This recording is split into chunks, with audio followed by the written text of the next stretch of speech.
네, 오늘 읽은 본문은 마치 우리가 결혼식에 가서 듣는 세 가지 본문입니다. 저는 결혼식 설교는 아직 주례는 해본 적이 없기 때문에 이 말씀을 가지고 어떤 말씀을 드려야 하나 이렇게 결혼식에 관한 이야기를 해야 되나 이런 생각이 좀 들었는데 이 결혼식에 대한 유비 안에 있는 그 본질에 대해서 한번 생각을 해보려고 합니다.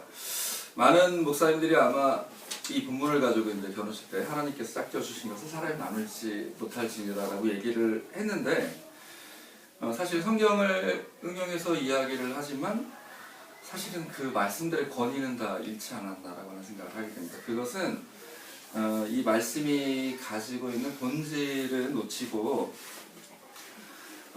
이 말씀의 강제성만을 가지고 이제 법적인 것처럼 집행을 하기 때문입니다. 그래서 그리고 이제 사람들에게 어떤 사실 마음이 떠났는데 관계를 유지하라라고 하는 것 자체가 어불성설인 것처럼 사람들에게 감동을 주고 감동을 주는 어떤 교회 생활, 교인들의 생활이라든지 교인들의 부부 생활이라든지 가정 생활에 대한 이야기, 감동적인 이야기나 예시를 지금 제시하지 못하는 상황에서 말씀을 그냥 이렇게 말씀으로 어떤 것을 강제한다는 것은 어려운 일이 아닐까 싶습니다. 그래서 우리가 농담으로 지금 10쌍 중에 4쌍이 이혼하는 시대를 맞아서 우리가 이제 하나님이 짝지으신 건 나누지 않는데 하나님이 짝지우지 않은 것은 또 나누신다고 농담으로 이야기를 하는 것이죠.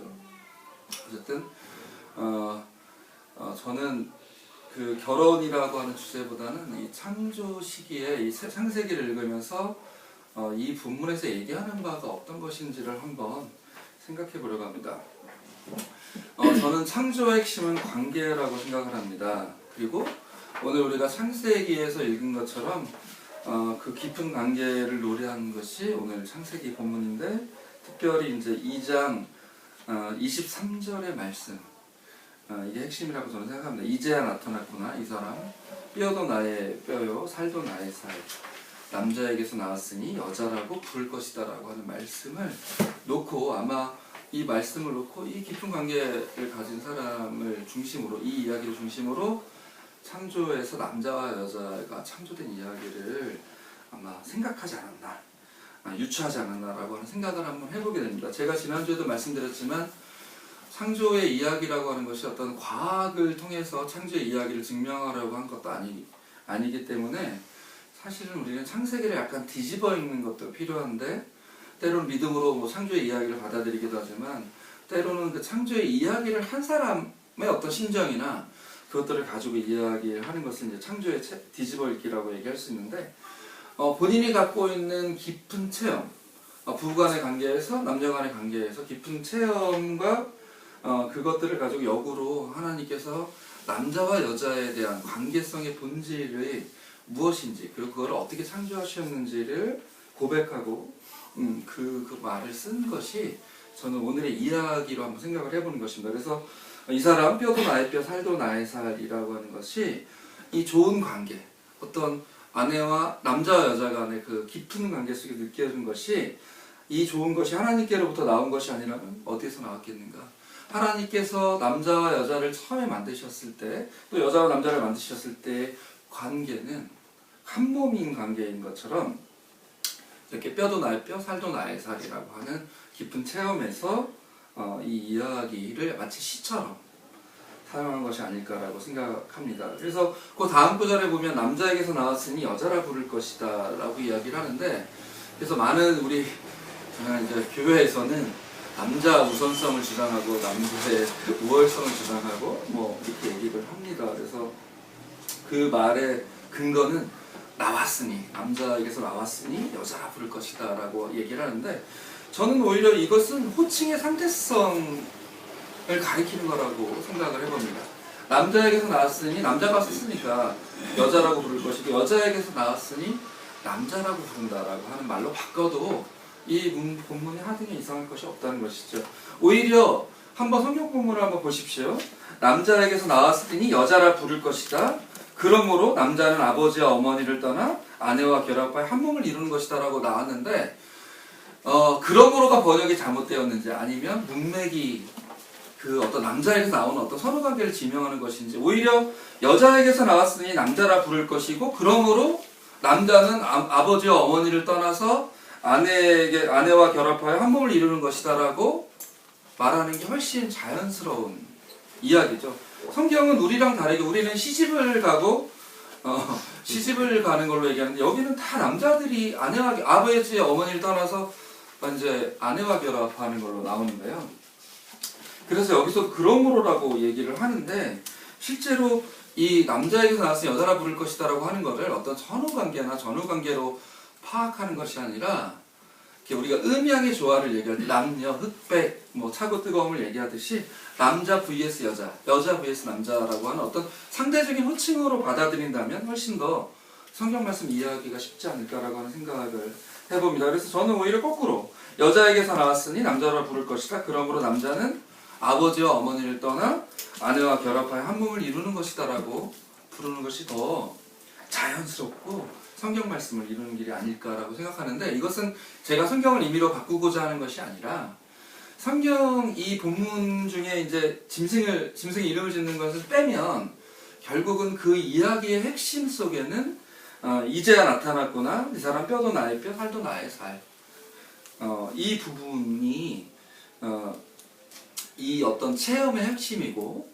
그러한 깊은 어떤 일치감을 하나님께서 만드신 창조의 세계 속에서 있었던 것으로 어찌 보면 이상화시킨 거고, 어찌 보면 그렇게 만드셨을 거라고 본인의 체험에서 고백했던 그 이야기라고 생각을 하기 때문입니다. 그래서 여기의 핵심은 같은 몸이죠. 한 몸이죠. 한 몸에서 한 몸의 관계, 정말 분리되지 않는 한 몸의 관계, 떨어지지 못하고 자기 몸으로 느낀 한 몸의 관계가 창조 때의 관계이고 창조시의 관계이고, 우리가 고백하는 원천적인 관계의 본질이 아닌가라고 하는 겁니다. 그러나 우리가 성경 본문을 보면 아는 것처럼 이러한 창조의 원천적인 관계는 점점 흐려지고 있습니다. 그래서 이미 모세 때에 이르러서는 이혼 증서를 써주고 아내를 버려도 된다라고 얘기를 하는데, 사실은 이것의 핵심은, 이 사람 바리새인들이 물어봤잖아요. 아내를 버려도 됩니까?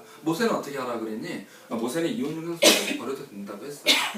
그럼 버려도 되는 겁니까?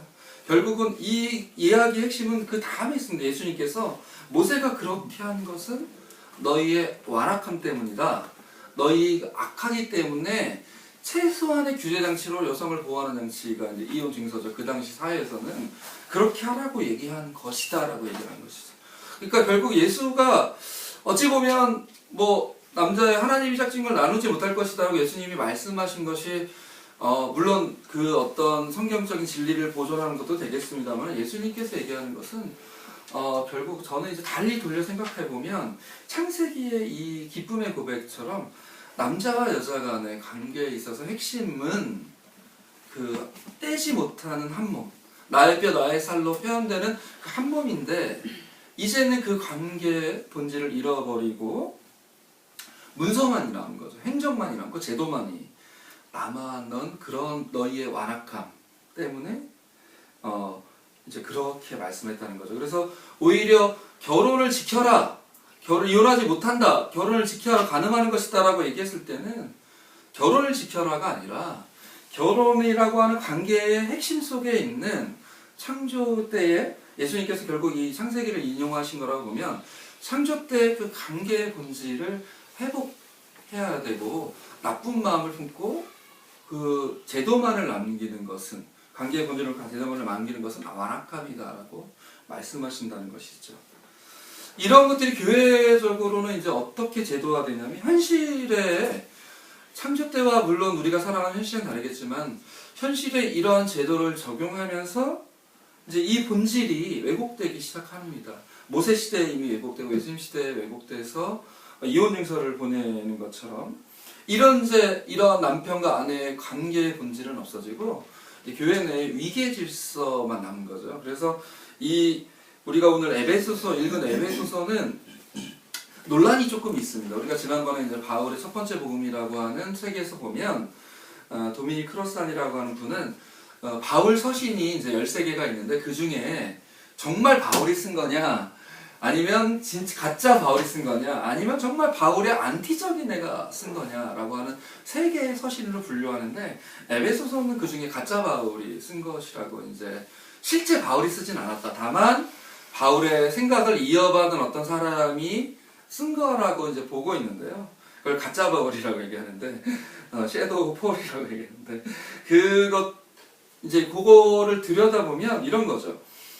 이제 어떤 본질은 한 몸이에요. 나의 뼈 나의 살인 어떤 한 몸의 기쁨의 탄성인데, 이 기쁨의 탄성을 현재의 어떤 남자와 그 당시 로마 시대에 살고 있던 사람들에게 남자와 여자라고 하는 어떤 현실화되어 있는 계급위에 그냥 적용을 시키는 거죠. 그래서 본질을 계급에 빗대어 현실을 말하려고 하나 결국은 뭐만 남았냐면 그 기쁨의 탄성은 없어지고 마치 계급만 나중에 남은 거죠.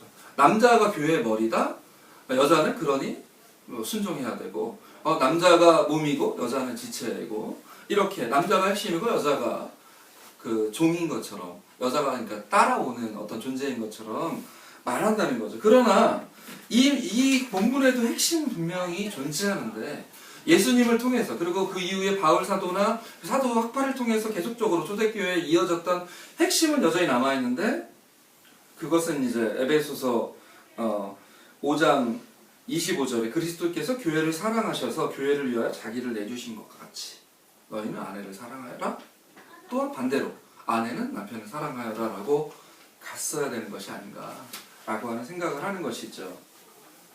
오히려 이 말씀을 분명히 써놓고도 그 당시의 관계 속으로 본질을 희석시켜 버렸기 때문에 결국은 그 본질을 표현하는 것은 없어지고 남자와 여자의 주정관계 같은 가부장적 관계만이 나중에 남아서 교회의 질곡을 일으키고 이제 교회의 구조를 그렇게 만드는 것이죠. 그래서 우리가 굉장히 슬프게도 며칠 전에 이제 종교계에서 가장 핫한 뉴스 중에 하나가 총신대학원에 이제 여성의 입학을 불허하게는 그 운영위원회 결정이 이제 난 거죠.